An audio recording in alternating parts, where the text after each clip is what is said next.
Suman, it's a pleasure to welcome you. Thank you for having me. Microsoft, as we all know, is doing amazingly well. That's taken a big turnaround, I think, in the last 3-4 years. Yes. And then you are here in Detroit, focused on enterprise sales, as you said, on the automotive industry. Correct. And automotive industry itself has gone through its own churn, going back a decade and coming to where they are. Sure. And with the emerging technologies of AI, IoT, there's constant change happening, innovation taking place. Sure. So wanted to learn from you, how do you see this change in the automotive industry? And the second part is, how does Microsoft adapt itself to this change? Sure. That's a great question. When we think about the automotive industry going through a transformation, we look at it from Microsoft's perspective. We look at it over 4 different areas. So we define digital transformation in the automotive industry across, how's the automotive industry, manufacturing industries in general, how are you engaging your customers? How are you empowering your employees to do more, faster, better, cheaper? How are you optimizing your operations internally? And then how are you coming up with innovative products quicker, faster, and cheaper, right? So when you think about all these 4 different areas, the automotive industry it has to execute on all these 4 to be relevant again compared to what happened 10 years ago.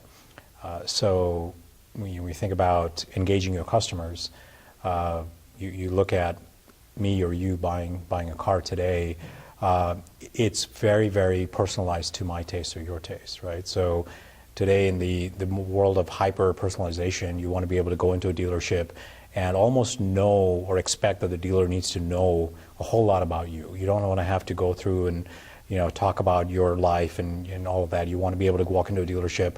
The person that walks up to you has some idea of who you are, what you like, what you own, and then be able to tailor something to your needs. And that's one aspect of engaging your customer.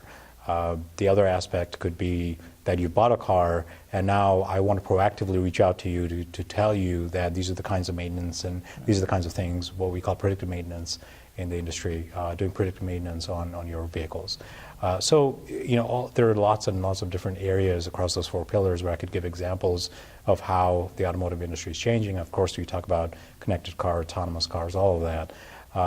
But it's just an exciting time to be in this space. Okay. Coming to Microsoft, what pain points do you actually address for the automotive industry? So when you think about the automotive industry, and again, where it's headed with connected vehicles, autonomous vehicles, these autonomous cars are generating enormous amounts of data per day. You're talking petabytes and petabytes of data. So when you look at the spectrum of a GM or a Ford or a VW and them experimenting with autonomous cars, there's a lot involved in that whole spectrum, all the way from generating that data to actually getting that data back into a device, being able to transport that data into the cloud, to be able to run machine learning and AI on that, to be able to gain patterns, recognize patterns, and be able to very, very quickly feed that to the car to be able to make decisions as it's driving. Recognition of stop sign images on the road, or a car stopped. Is it stopped because it's not working? Is it stopped because it's parked and someone's talking to somebody on the curb?